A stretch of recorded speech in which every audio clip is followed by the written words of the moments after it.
So, no, I wouldn't say I have a passion for HR. Welcome back to Human Resources for the People. It's a human capital revolution. Today we're going to talk about hiring someone in Iran. Yeah, that's right, Iran. I think it's going to be pretty interesting. This article is from Dad Flamingo, which is a heck of a name. I suppose they're an employment law firm in Iran.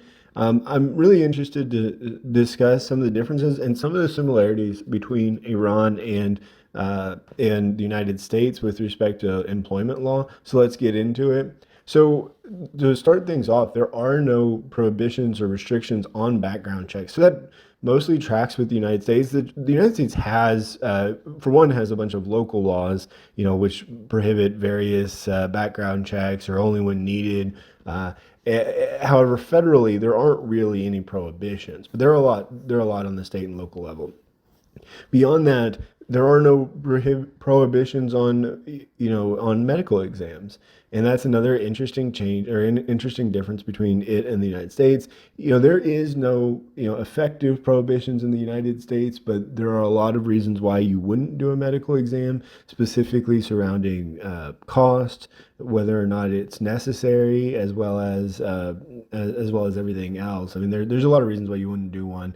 But there's a Social Security law that says that persons employed at workplaces must have the competence and physical capacity compatible with the work to be performed, which the mental or the competence capacity kind of cracks me up. But it says if the employee does not have those things to do the work, there could be costs that come from it if they're hurt or something like that. And so that's pretty interesting. I mean, it's basic. I would say that ultimately that's where workers' comp comes in the United States, but I think it's interesting that these are covered in this. In addition, there is no specific legislation with respect to alcohol testing, but you can require a certification verifying the absence of a drug addiction, which I think is pretty unique. I mean, this is Iran, and I believe everything, drugs and alcohol are obviously banned. So I'm not sure. Yeah, I feel like if you got in a pinch and you declared that you had a drug addiction, that it might be a problem. I don't know. I don't know. Let me know if you're from Iran. Let me know in the comments down below. I'd love to hear more about it. Another one that's really interesting that I mean, we have this in the United States, but it's kind of unique. So people who served in the Iranian armed forces during a war are and their family members are given preferential treatment in terms of employment opportunities for all publicly funded bodies. I would say that for the most part, that's the case in the United States, right? You get extra points if you're a veteran, regardless of whether or not you served in a war, for federal jobs. I don't know if you get them for state jobs, but I know you get it for federal. I want to call out the name of the law, which is the Law on the Provision of Services to Martyrs, 2013. And so at least 25% of their employment for publicly funded bodies need to be the families of martyrs, veterans, and freed prisoners of war. So that's pretty interesting. What I'm curious about is like whether or not martyrs themselves get. I mean, I suppose that you're not alive at that point, and that's why it's families of martyrs. But veterans and freed prisoners of war get preferential treatment. It's just like the United States, but private entities aren't required to have a hiring preference, just like the United States.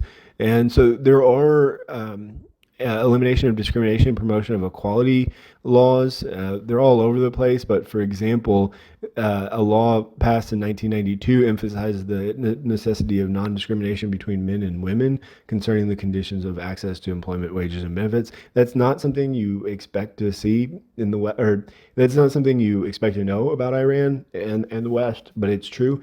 I think that in general, we don't expect equality in Iran. Of course, they're currently dealing with the head covering crisis, and so I think it's pretty interesting, right?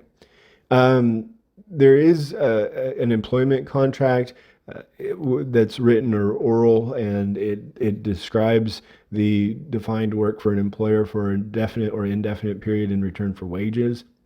And it has to set out a certain amount of terms, like the details of the parties, work description, base salary, working hours, etc. All of these things are effectively policies and procedures in the United States, and not in a contractual form.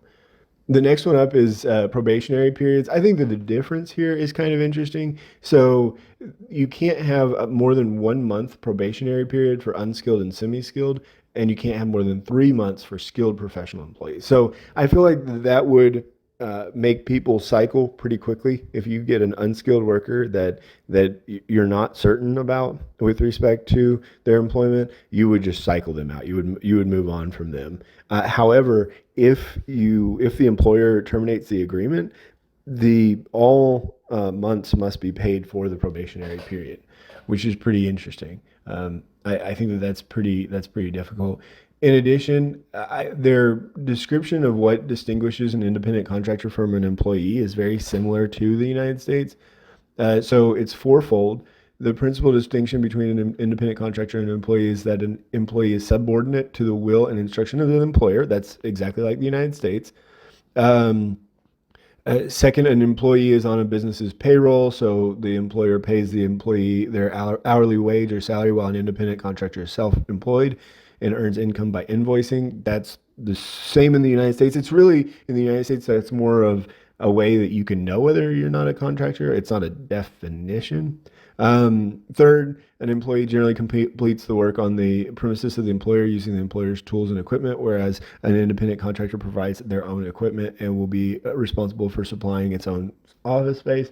That's that's not quite true in the United States. That's mostly true, but for example, oh no, that's I would say that's mostly true in the United States. And then finally, an employee is often expected to work for certain hours during the day, whereas the independent contractor enjoys more flexibility. That is true. So we really are mirror images in many different ways. We have a lot that unites us and Iran with respect to employment laws.